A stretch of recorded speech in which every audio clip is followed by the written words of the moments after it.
Good day everyone, I'm Isa M. De La Cruz will present to you one of the research writing format, Publishable Research Report.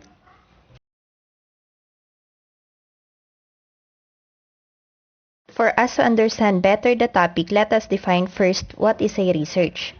Research. It is a combination of the prefix re, which means again, and the verb search, which means to look for. Coined together, it simply means to look for again. It is different from other standard essays because it draws heavily on materials gathered through research. Another definition is that it comes from your own thoughts based on your thorough analysis of what you previously knew and what you managed to search about your topic. It is also known as a systematic investigation into and study of materials and sources in order to establish facts and reach new conclusions, as it is defined by Google. Merriam-Webster described research as a studious inquiry or investigation aimed at the discovery and interpretation of facts, revision of accepted theories in light of new facts, or practical application of such new or revised theories.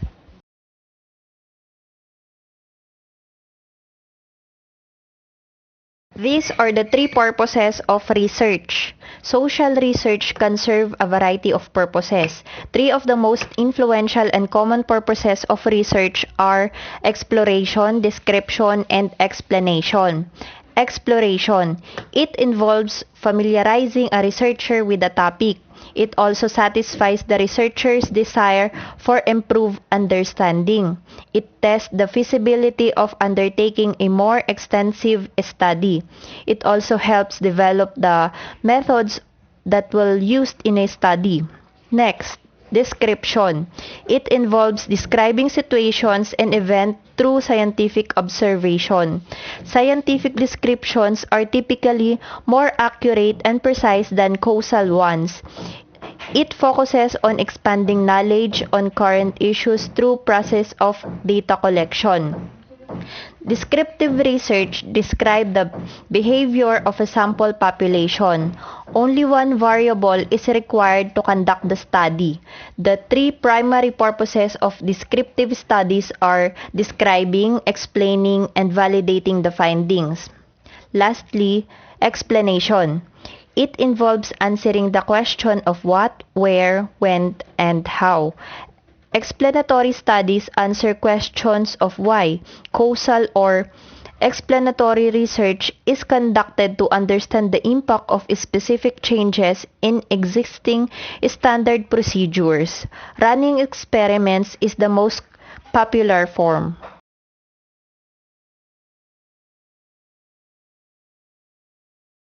Next, these are the characteristics of a research: empirical, logical, cyclical, analytical, critical, methodical, and replicability. In empirical, research is based on direct experience or observation by the researcher and experimentation on theories. Systematic or logical, the research is based on valid procedures and principles, follows orderly and sequential procedure. Cyclical. Research is a cyclical process because it starts with a problem and ends with a problem. Next, analytical. Research utilizes proven analytical procedures in gathering the data, whether historical, descriptive, experimental, and case study. There is a critical analysis of all data used so that there is no error in their interpretation. Next, critical. The research exhibits carefully and precise judgment. Methodical. Research is conducted in a methodical manner without bias, using systematic method and procedures. Lastly, replicability. The research design and procedures are replicated or repeated to enable the researcher to arrive at valid and conclusive results.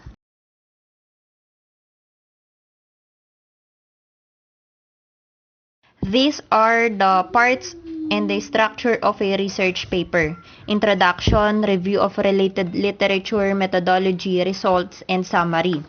Research paper always starts with the title page that mentions the author's name, Topic, year published, and all other relevant data. Abstract. Not every educational paper requires an abstract. However, for longer, more complex papers, abstract are particularly useful. Often only 100 to 300 words, the abstract generally provides a broad overview and is never more than a page. It describes the essence, the main theme of the paper. It includes the research questions posed, its significance, the methodology, and the main results or findings. Footnotes or cited works are never listed in an abstract.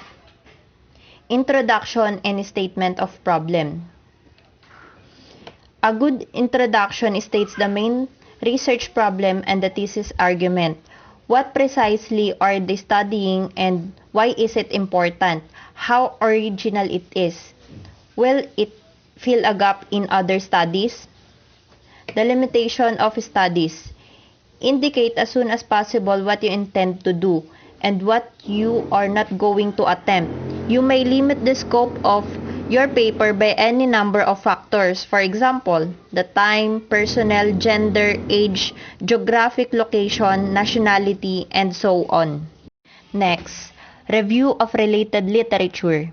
It is a comprehensive summary of previous research on a topic. It surveys scholarly the articles, the books, and the other sources relevant to a particular area of the research.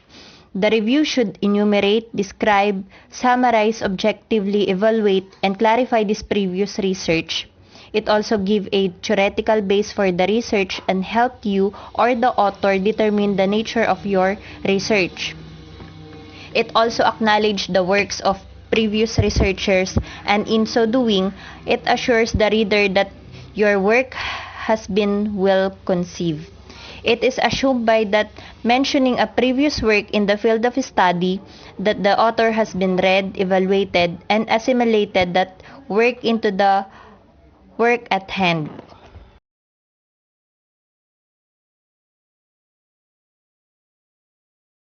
Next part of a research is the methodology.